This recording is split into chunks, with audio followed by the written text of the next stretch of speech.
के ही बेटे हैं और जन सेवा से पूर्ण निष्ठा से जुड़े हुए हैं। We now request the Honorable Minister of Civil Aviation, Shri Jyotiraditya Scindia ji, to kindly address us.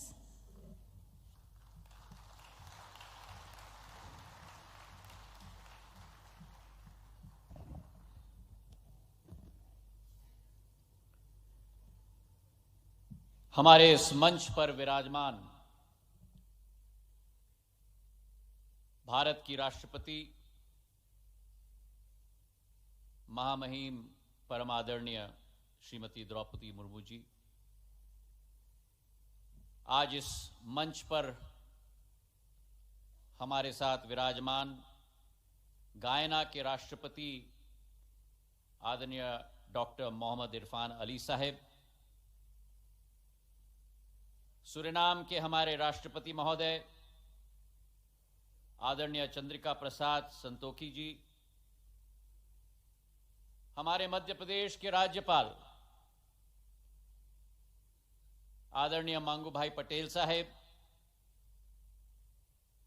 Madhya Pradesh के यशस्वी मुख्यमंत्री आदरणीय शिवराज सिंह चौहान जी, देश के यशस्वी विदेश मंत्री आदरणीय जयशंकर साहेब जी, विदेश राज्य मंत्री आदरणीय मुरलीधरन साहेब और हमारे सामने बैठे हुए भारत के अंतर्राष्ट्रीय जगत में चमकते हुए हमारे सभी नवरत्न हमारे प्रवासी भारतीयों को मैं झुककर प्रणाम करता हूं। आज इस मंच पर हम भारत के राष्ट्रपति महोदया, गायना के राष्ट्रपति महोदया, सूरीनाम के राष्ट्रपति महोदय और आप सबका मध्य प्रदेश के मां अहिल्याबाई की नगरी में जो इतिहास, परंपरा, संस्कृति, अध्यात्म और आधुनिकता सभी का एक संगम है, इस इंदौर में आपका तहे दिल से हम स्वागत करते हैं। और हमें विश्वास है कि पिछले 2 दिनों में इस अतुल्य संगम का एहसास आपको जरूर हुआ होगा। एक लोकतंत्र में असली ताकत लोक माने जनता होती है और वैसे ही किसी भी व्यक्ति की पहचान उसकी माटी और उसके देश से सदैव होती है। भारत के संदर्भ में एक पुरानी कहावत है, there is an age old adage that you can take an Indian out of India but you can never take India out of any Indian. और भारत का कोई भी सपूत, कोई भी पुत्र पुत्री विश्व के किसी भी कोने में रहे हों, वो भारत का सपूत, पुत्र पुत्री कभी भी भारतीयता से जुदा नहीं हो सकता। और इसी सोच और विचार को भांपकर भारत के इतिहास में पहली बार भारत के पूर्व प्रधानमंत्री अटल बिहारी वाजपेयी जी ने 2002 में प्रवासी भारतीय दिवस की शुरुआत की और उस समय से जब प्रवासी भारतीयों का एक अहम भूमिका रही। 1998 में जब भारत ने पहली बार पोखरण में परमाणु ब्लास्ट किए थे और उस समय में जो अनेक देशों ने भारत के विरुद्ध सैंक्शन किए थे, अगर विश्व स्तर पर वो रुख बदलने का कार्य किसी ने किया था भारत के प्रति, तो हमारे प्रवासी भारतीयों ने जग जग में, देश देश में किया था।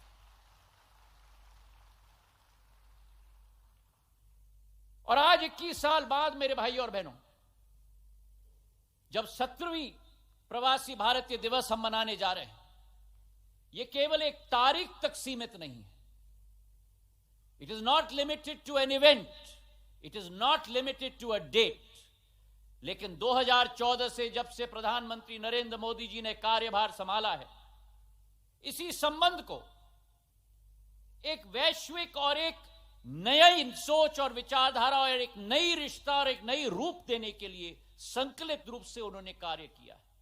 और एक सेतु का स्थान हमारे प्रवासी भारतीयों को सशक्त करने के लिए उनकी अहमियत और उनकी कोशिश और उनकी पूर्ण कोशिश रही. और इसके आधार पर जब हम आज देखें कि भारत का छाप हमारे प्रवासी भारतीयों ने कहां नहीं छोड़ा है,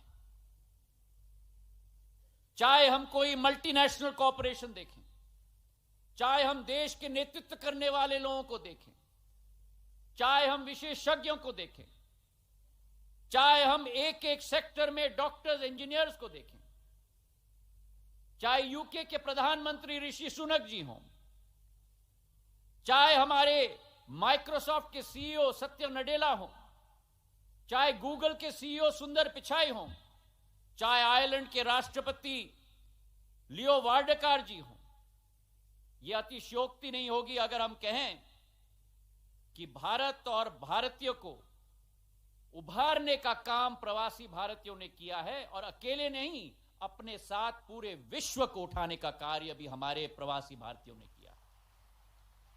और इसलिए मैं मानता हूं कि भारत की जनसंख्या केवल 135 करोड़ तक सीमित नहीं है.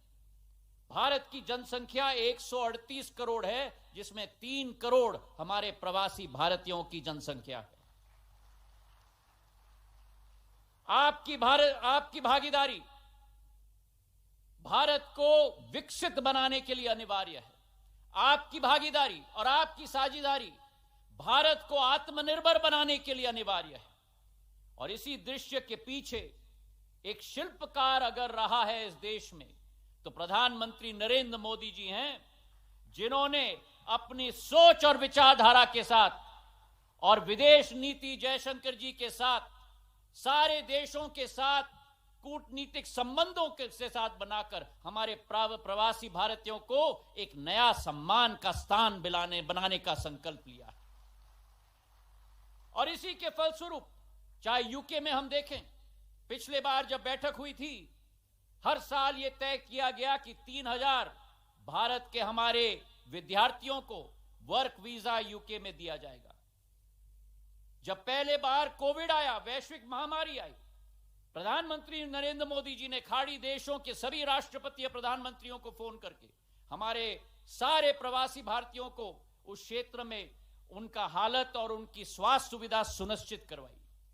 और अभी जब यूक्रेन और रूस के बीच में लड़ाई हुई, प्रधानमंत्री ने ऑपरेशन गंगा के आधार पर 23,000 प्रवासी हमारे स्टूडेंट्स को वापस घर लाने की पहल लगाकर उनको संगठित और सुरक्षित रूप से घर लाने का कार्य किया. तो इसलिए मेरे भाई और बहनों, हमारे प्रवासी भारतीयों का सुरक्षा, उनकी सहूलियत और उनकी समृद्धि, ये 3 पॉइंटेड कार्यक्रम प्रधानमंत्री नरेंद्र मोदी जी की है. भले हमारे प्रवासी भाई और बहन देश में न रह रहे हों, लेकिन प्रधानमंत्री नरेंद्र मोदी जी की और उनकी सरकार के दिल में सदैव रहते हैं. यह विश्वास आपको हम दिलाना चाहते हैं. सदैव हमारे प्रवासी भारतीयों ने भारत का सहयोग किया है, भारत के विकास में सहयोग दिया है.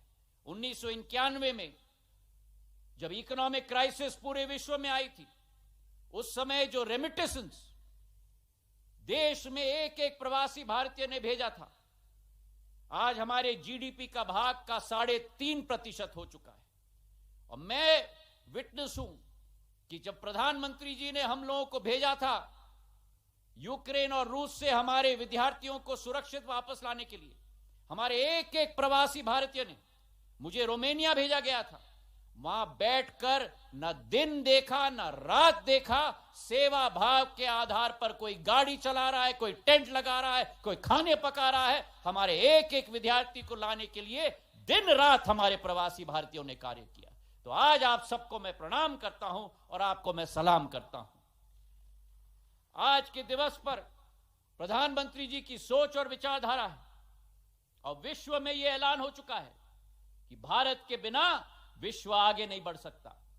और विश्व की एकीकरण के लिए प्रधानमंत्री जी की जो सोच और विचारधारा है, जहां एक तरफ international solar alliance, one sun one world और वन ग्रिड, जिस कार्यक्रम में बोरिस जॉनसन जी तत्कालीन राष्ट्रपति यूके के, उन्होंने कहा था international solar alliance, one sun one world, one grid and one Modi.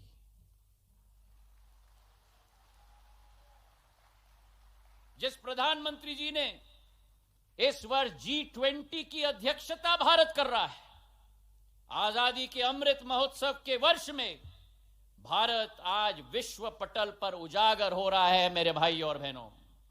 और वो G20 की अध्यक्षता किस सोच और विचारधारा के साथ?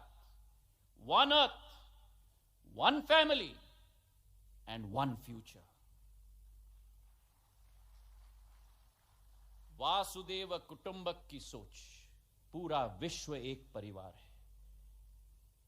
आज आजादी के अमृत महोत्सव के वर्ष में, जो 2013-14 में भारत आर्थिक स्थिति में विश्व में 13 नंबर की शक्ति थी, आज भारत 5वें नंबर की सबसे बड़ी अर्थव्यवस्था विश्व में बन चुकी है प्रधानमंत्री नरेंद्र मोदी जी के नेतृत्व में। और 2030 तक भारत विश्व की तीसरी बड़ी अर्थव्यवस्था बन जाएगी, जर्मनी और जापान से भी आगे निकलकर मेरे भाई और बहनों। तो आज के इस दिवस पर आप सब लोगों से निवेदन है कि भारत की इंडियन ग्रोथ स्टोरी में भागीदार बने, प्रधानमंत्री जी के संकल्प को मजबूत करें, अपने जन्मभूमि से जुड़े रहें और हमारे युवाओं को जो बाहर, देश के बाहर कार्य कर रहे हैं, मेरा एक ही मंत्र है, एक ही संदेश है, LER, learn, earn, learn, earn and do return.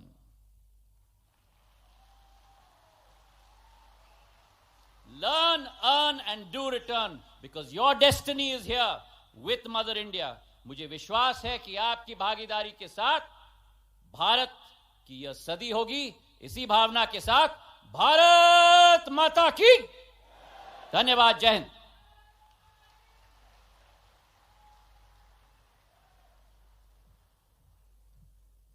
बहुत बहुत धन्यवाद माननीय आपका।